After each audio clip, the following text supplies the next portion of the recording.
On October 7th, 2023, terrorists invaded Israel. We spoke in the last episode about the atrocities committed at the Nova Music Festival, but the death and terror did not stop there. Terrorists invaded multiple communities in southern Israel that are called kibbutz. They're like small towns.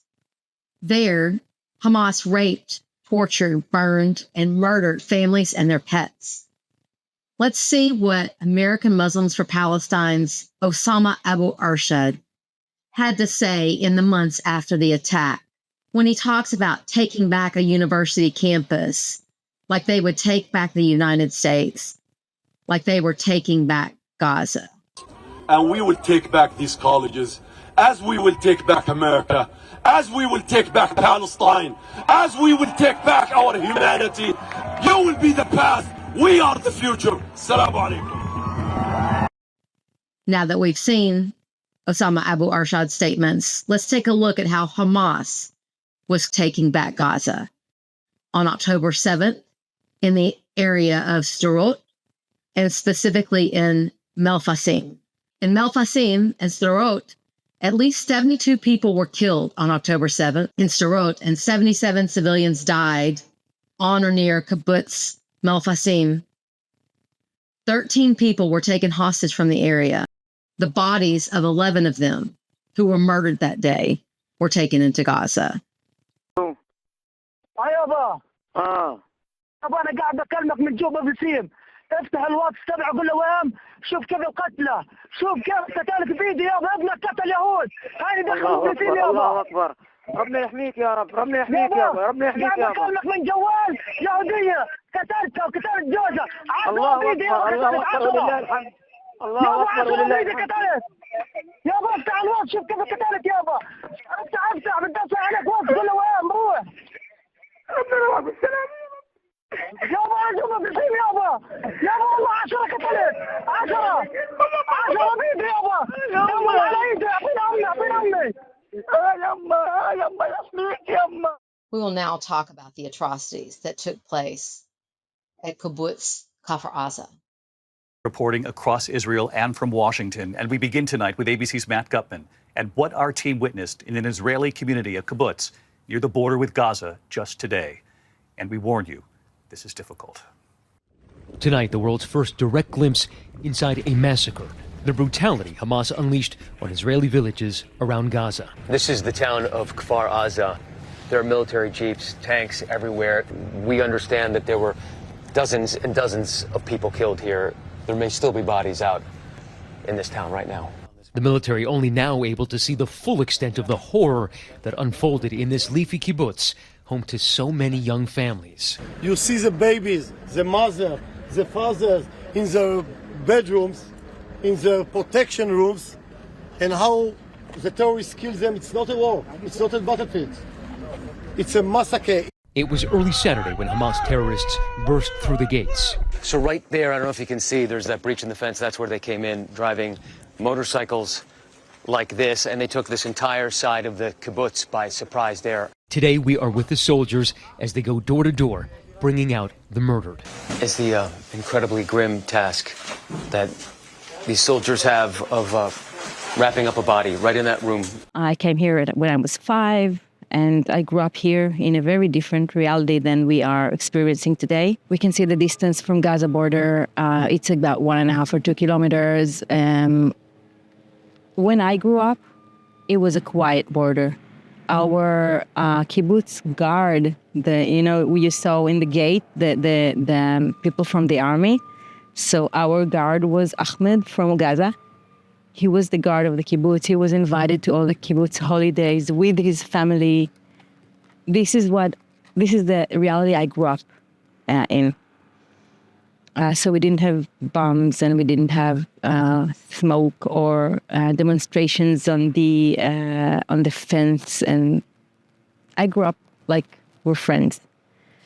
In the last years, it got hotter and hotter, and my niece and my brother and his family, my 2 brothers here, you can hear the bombs. They live in this reality.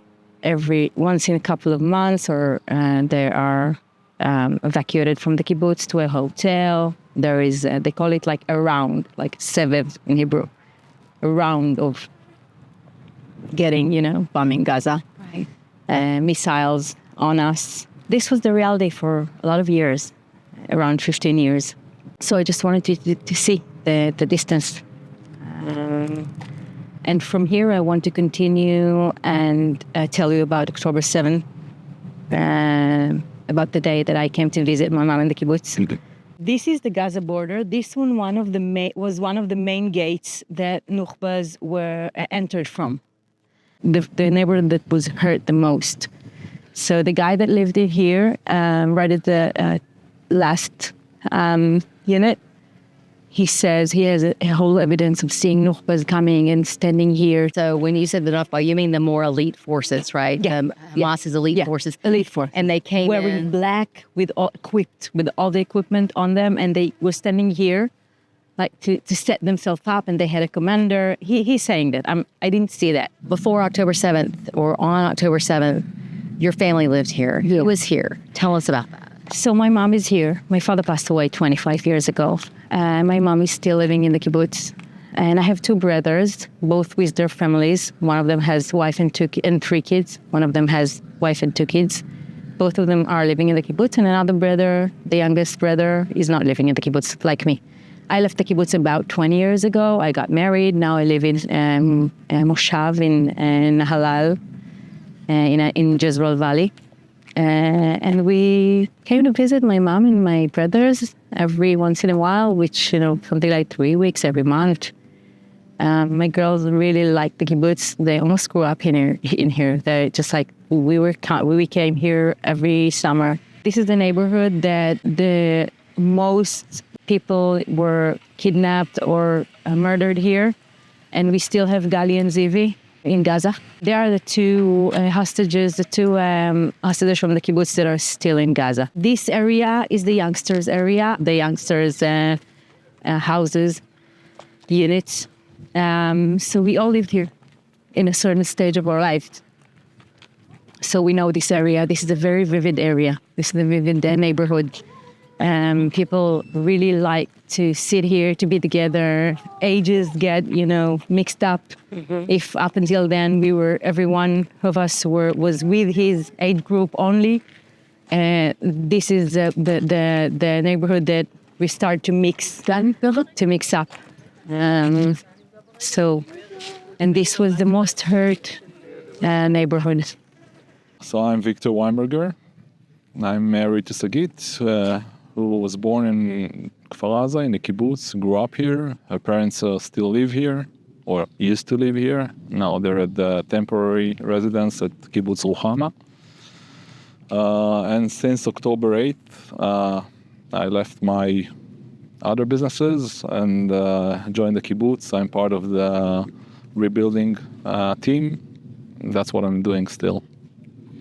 And so just before October 7th of 2023, you were visiting your parents here. Yeah, my wife's parents.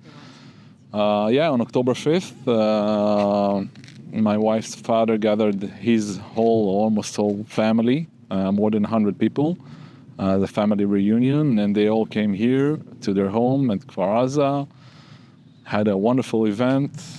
Everyone felt happy and safe. Yes. Luckily for us, they felt tired after the whole event, and they asked us not to stay for the weekend as we usually would do, especially on the holiday, on that specific holiday, on Simchat Torah of Sukkot. Our good friends Aviv and Livnat Kutz would organize a community event where the kids would build up kites in the morning at a workshop. And then in the afternoon, we would all go up to the soccer field in front of Gaza and fly the kites as a sign of peace and freedom. But unfortunately, that didn't happen. And Aviv and Livnat and the three kids were murdered that morning. We're entering the young adults neighborhood of Kfar Aza. This was the happiest, liveliest place in the whole kibbutz. We have like two stretches of buildings here. In general, young people live here from the age of 18 to 30. This small street here, alley, was the younger folks. People who are 18 to 23, 4.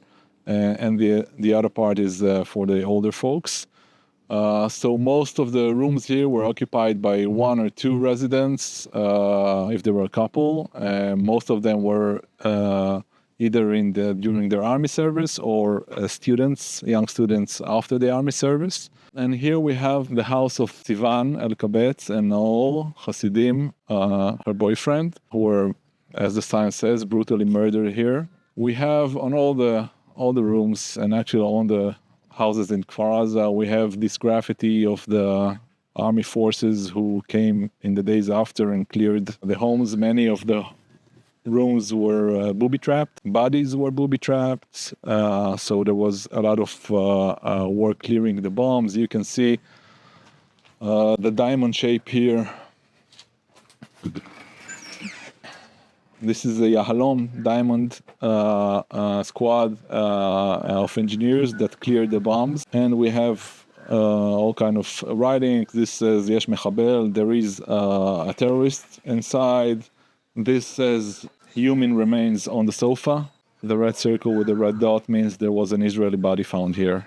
So if you'll have a quick glance at this neighborhood, almost every home has this red circle. Kfar Aza was actually occupied by the terrorists. There were hundreds of terrorists who came through the gates, or from the air, or from ever.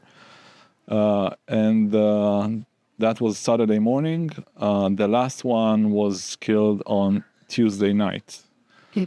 So there were like several days of intense fighting here. After they murdered the inhabitants, they used the safe rooms to barricade themselves from the IDF. So a lot of that damage you see here is from that fighting as well. Photos were taken by a very prominent journalistic photographer from Israel called Alex Libak. Oh. He publishes his photo every week on the Haaretz. And on the photos you can see the floor before it was cleaned, all full of blood and remains. And there's a video, Sivan's parents, Shimon and Anati, dedicated this place in her memory. And there's a video of Anati, her mother, as she comes here and talks, and as she sees the horrors of what happened here. Yeah, it's you know, it was 220-odd kids living together. Here you can see a caption of the family WhatsApp. Sivan says, this is Saturday, 7 a.m. Dad, lock the doors, lock everything. We hear a lot of shootings. And her dad says, the army is dealing with terrorists. They're isolating them. And she asks, Dad, please tell me that you're okay, that my brother and sisters are okay. She's telling, we're hiding at the safe room. This is the safe room. They were out of my window. We're under the bed. He's asking her, are you hearing the soldiers coming? Send me your locations. And she sent him so he could share that with the soldiers. And he asked her that at 11 a.m., are there soldiers in your neighborhoods? At 12 a.m., Sivani. And then at 10 p.m., Sivani. And she's gone already. Now we're next to the room of Neta Epstein. Just the adjacent room to Sivan and Naor. Neta was the son of Ori Epstein. He was a good friend of us. He grew up with my wife from the age of 0, as I call them non-biological brothers and sisters. Neta just finished his service at the IDF as a paratroop, came back to the kibbutz, worked here with young kids. He was a goalkeeper growing up, was big on soccer. And he lived here with his fiancée, Iran. When the terrorists came, they threw grenades into their room. And Neta managed to throw several of them back at the terrorists. But then one of the grenades rolled next to Iran, who was under the bed.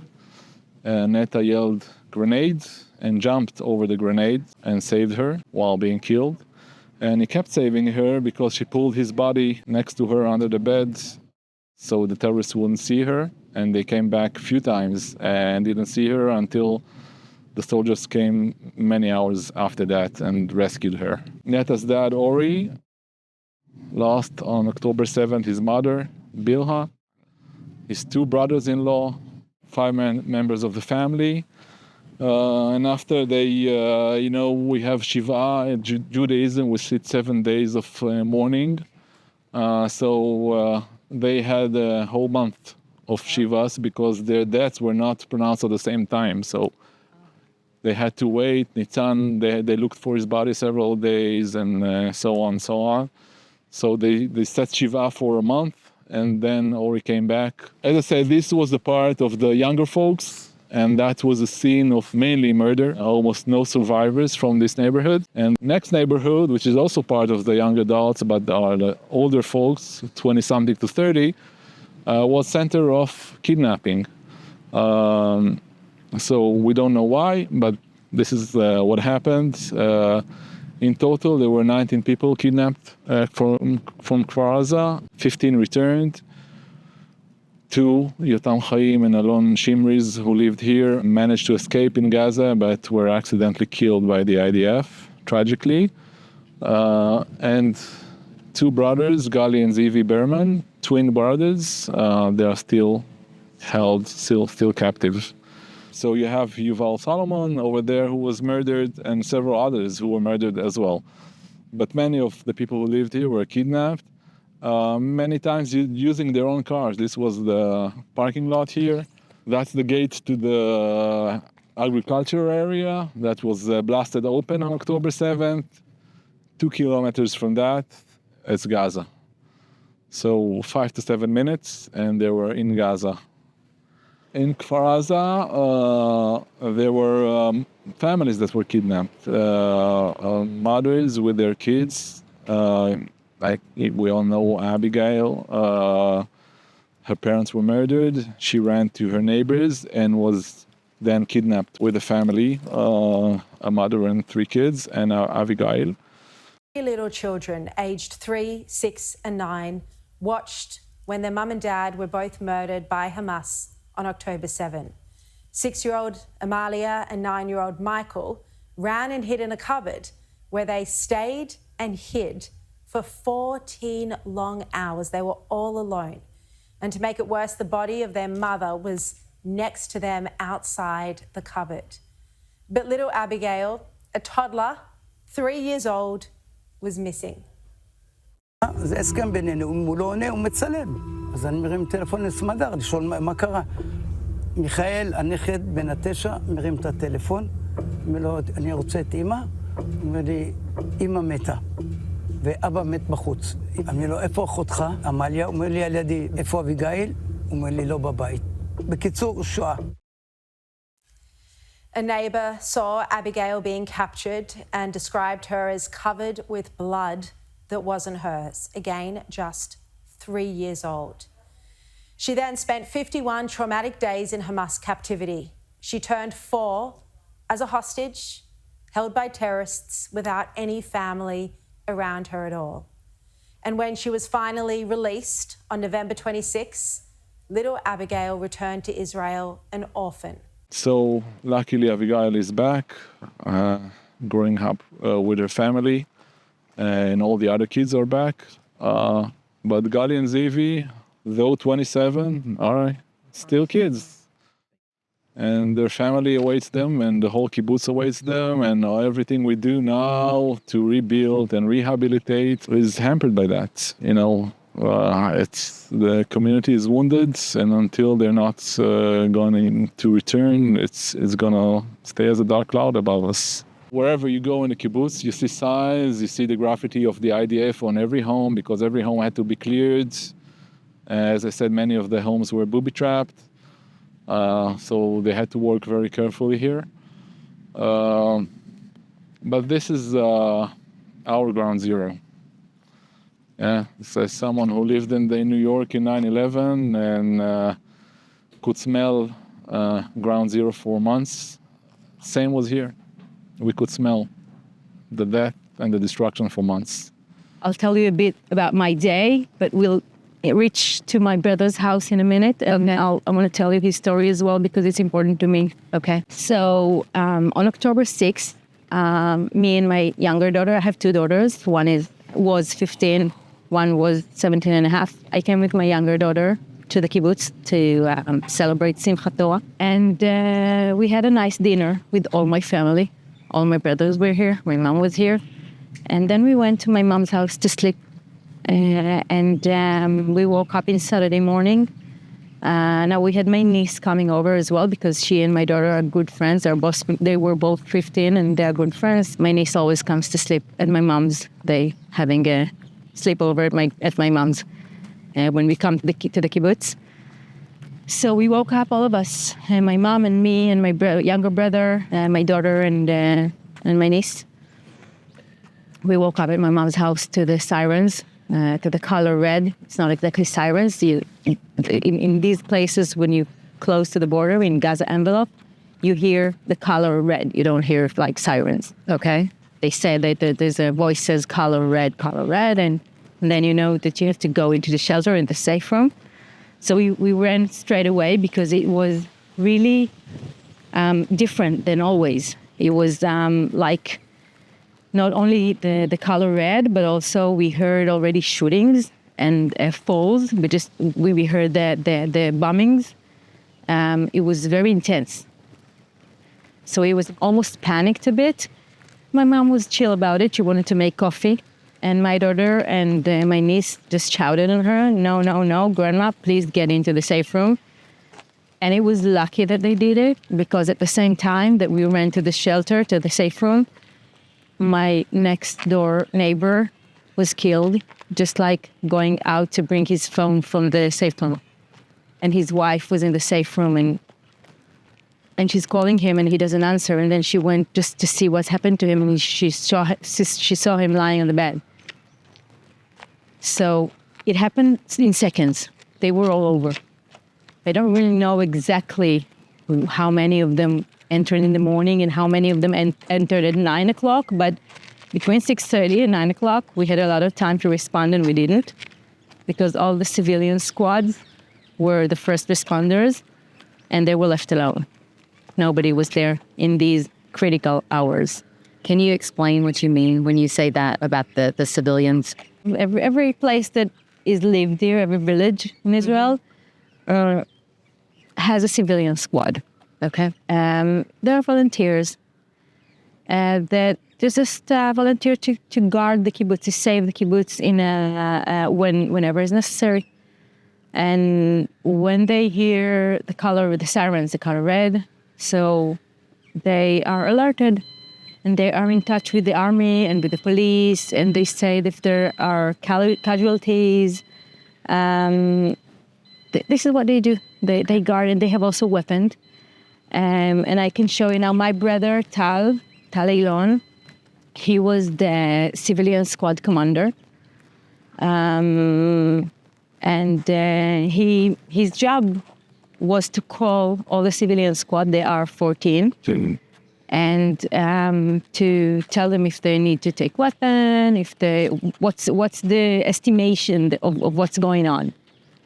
And what we know, what we know about this morning is that he told his wife and kids, please get into the safe room.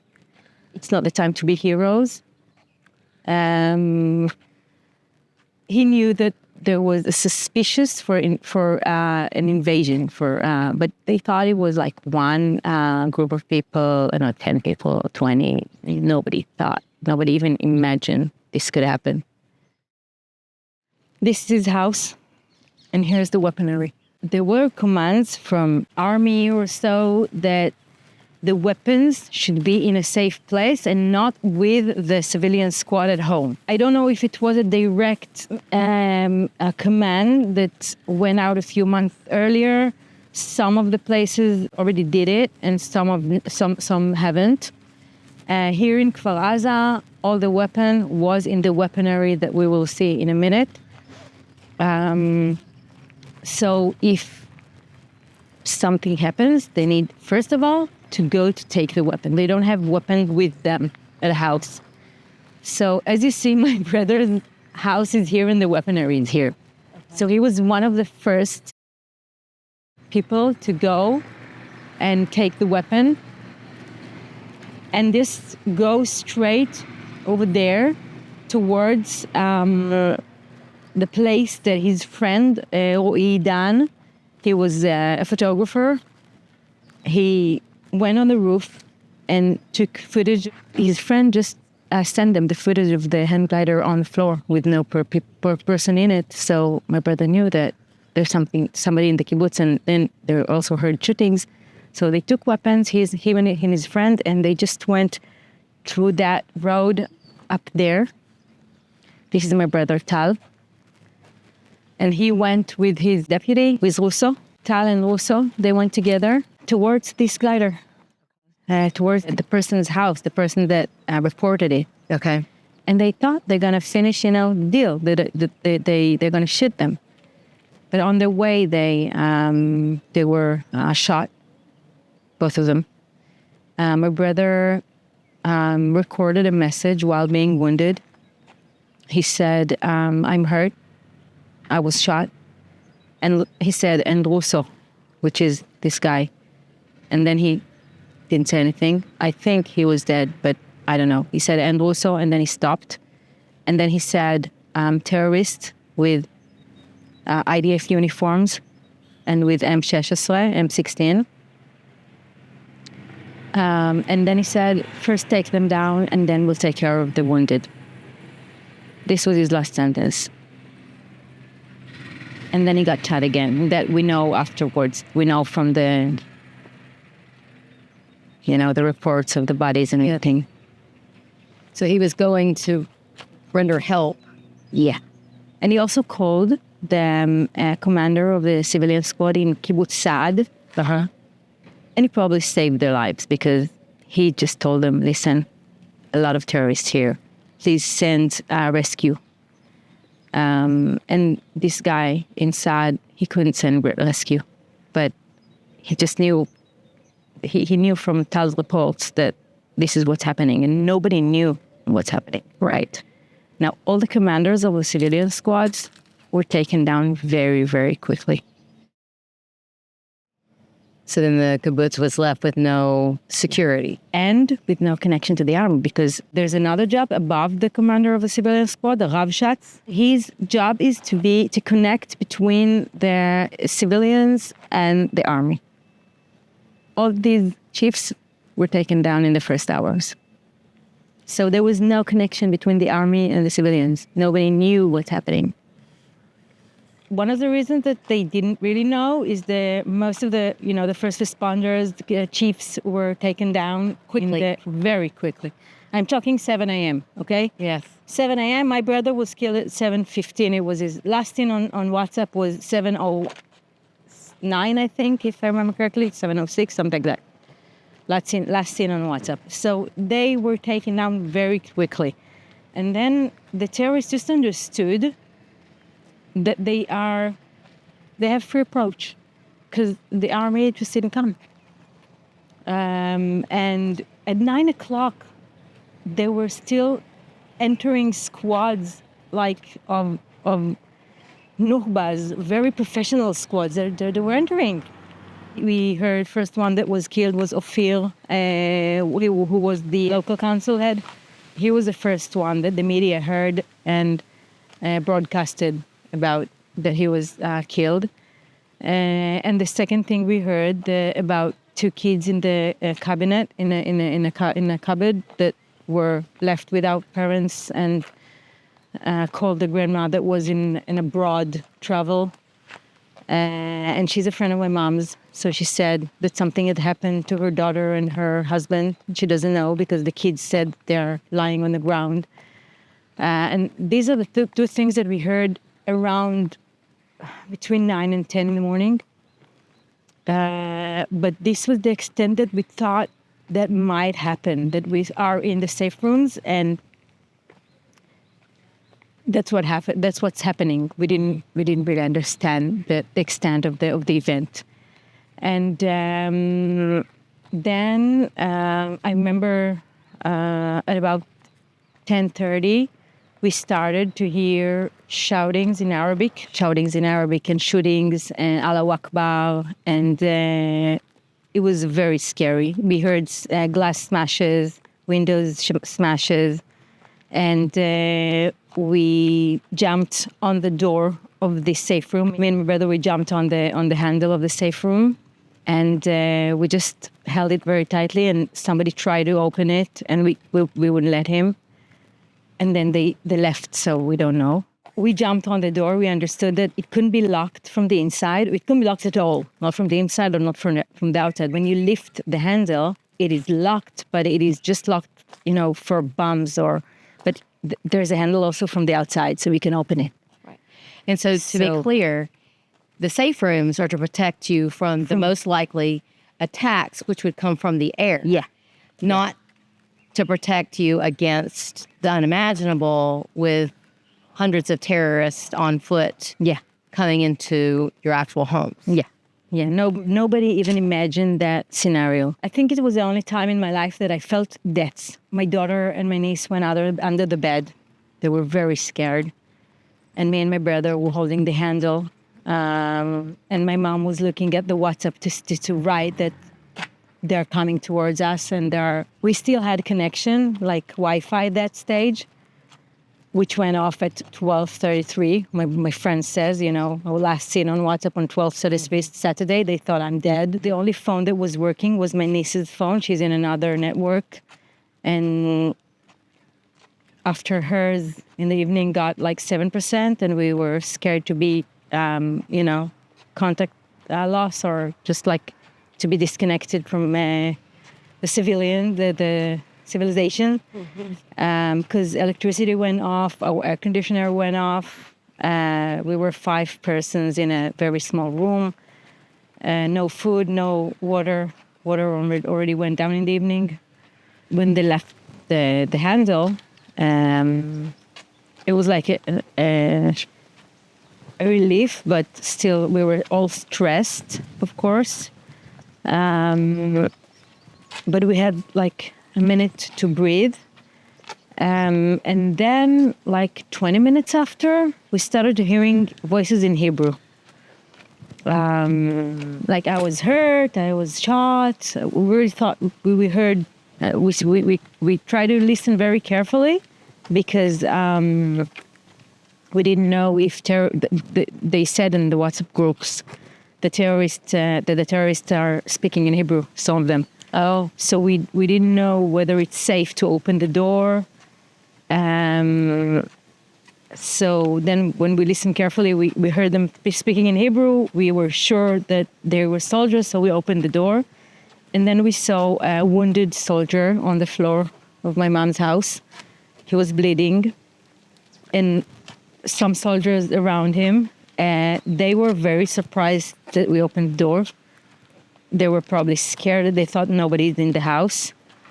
And apparently we know that 2 of their team were killed on my mom's balcony. And they were under attack. The house was under attack. They said, we asked them if we can go and take some water. And they said, no, we'll bring you. The house is under attack. You cannot go out of the safe room. So they brought us 2 bottles of water. And we didn't actually saw the bodies, but after we talked to them after we all were rescued, but we didn't know it back then that they had 2 bodies with them of their friends. And the one that was wounded, he was their medical guy, their first aid guy, and he was jumping on one of the person that got shot to try to drag him into a safe place, which is my mom's house, and he got shot as well. We felt a little bit safer because we had army in our house. 2 of them waited until they were all evacuated, and then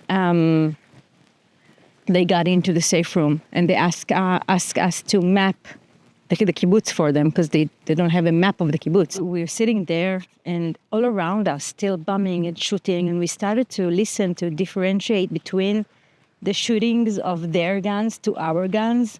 We said, okay, it's our army. No, it's terrorists. We started to name the different sounds of bullets, of shootings, of gunshots. Because there were so many. You could determine the difference. We could, police officers, special agents. We had army here already. It was Saturday, 11:30 in the morning. And then, time went by, and then they just left us to just went to fight. Now, we understood it, but at the moment, but now when I think about it, oh my God, why didn't they take us with them? Right.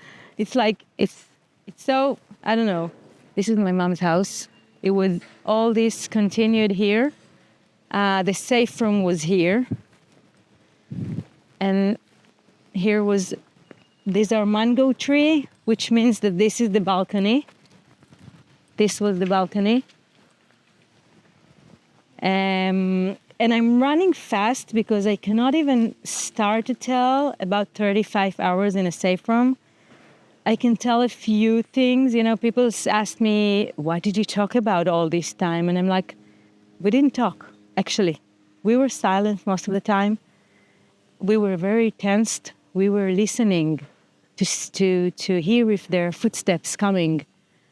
We were listening, trying to figure out whether whether the gunshots are close or distant. We were trying to breathe. We were hot. We couldn't eat anything. But it was 35 hours? It was 35 hours.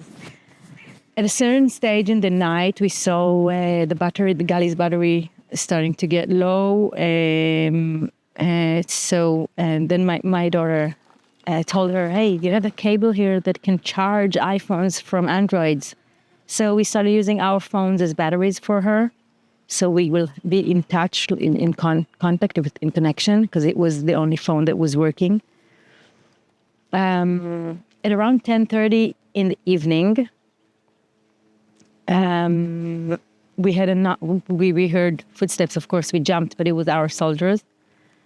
They knocked on the door. They said there was a password that they said on WhatsApp groups. They decided that they should have a passcode that they would say, so we know it's the IDF and not terrorists. They went, and no rescuer has arrived in the night.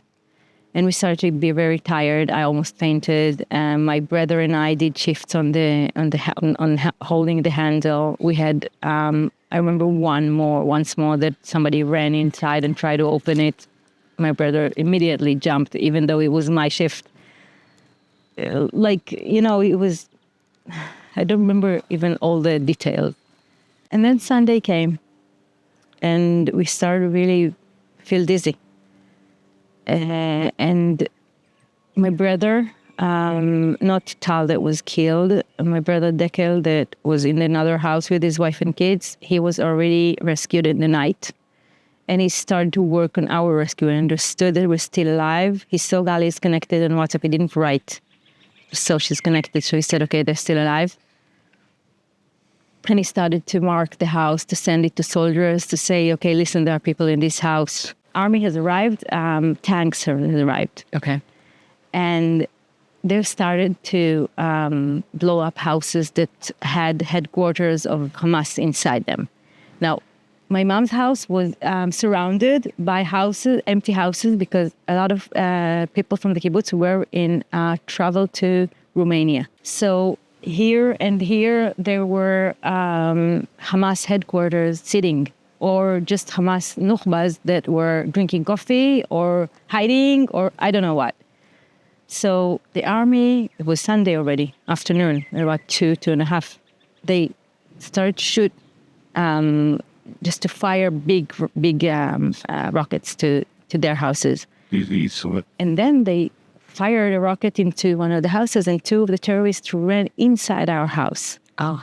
Now the soldiers saw them. So they immediately went after them. And then they knocked on our door and they said, how many are you? everybody's here. Nobody went out. They were scared that the terrorists took somebody as a hostage or went in and hold us as hostages. They didn't know which room they went to. What we felt was we heard the footsteps of the terrorists. We jumped on the handle. They tried to open, but they were escaping after they were shot. They were probably wounded already.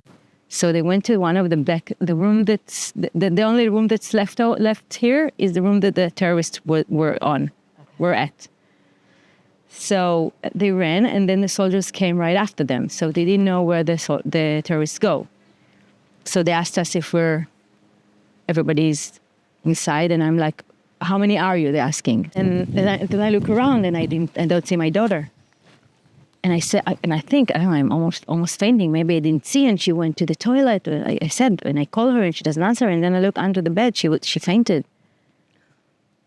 So I just shake her, and I told her, soldiers are here to take us. But in the meantime, they close the door, and they tell us, don't open the door, don't let anybody in. And they go. And we hear shootings, we hear fightings, and the door is closed again. And then again, they open the door. They don't know what to expect. It happened 2 times, and in the 3rd time they came, we heard smashed glasses, and we heard shootings and shouting.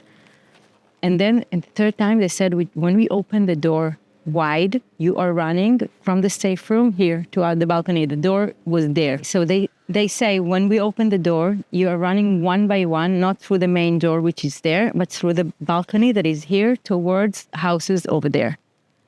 Soldiers will be waiting for you behind the tree. This is the tree. So we ran with soldiers one by one. They say, don't take anything. I took my bag. But we ran one by one. I ran last. Now, when they opened the door, we see a line of soldiers, with helmets and shields, just separating between us and the back of the house.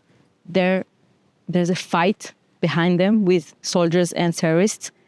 And we're just running one by one under fire. And we went over there to the tree. Soldiers waited for us there and took us to a house over there. We could breathe. But we were overwhelmed. They blew it up with the terrorists inside. And what's left here, the shower, my mom's bedroom. And this is the room, the guest room that the terrorists were in. And our vehicle came to pick us up to the gas station where part of the kibbutz was. We started to understand the extent. We met my brother's wife that said that, she said, we're not talking about it now, but I think she knew. So you did not, you maybe thought, but you did not know until that point that your brother had been killed. His daughter said once, I think, in the night, I'm worried about Dad. And I told her, Dad is a hero and he's okay. And I really believed it.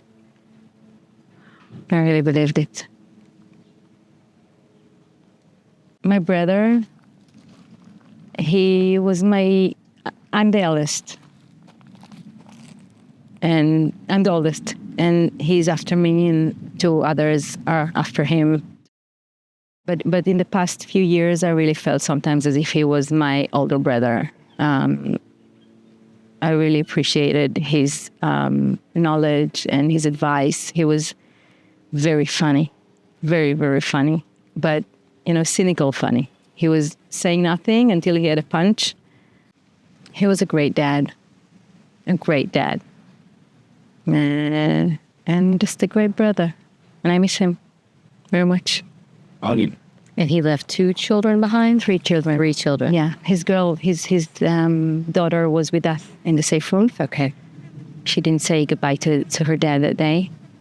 And the 2 kids, 2 boys, were with their mom at their house. Very shortly after filming this episode at Kfar Aza, on October 13th, 2025, over 2 years after the Hamas attack on Kfar Aza, Hamas returned the last 20 living hostages to Israel. This included Gali and Zeev Berman, who were taken from the kibbutz that day. On October 17, 2025, the U.S. Department of Justice announced the arrest of Mahmoud Yaqub al-Mutadi, a Gazan native living in the United States, for his alleged role in the attacks on October 7th at Kfar Aza. In the government's complaint, they alleged Mutadi was an operative for the Democratic Front for the Liberation of Palestine's National Resistance Brigades, a terror organization that we've discussed during this series, and that al-Mutadi heard Hamas's call to join the attacks, armed himself, and gathered others to participate. And we will take back these colleges, as we will take back America, as we will take back Palestine, as we will take back our humanity. You will be the past, we are the future. Assalamu alaikum.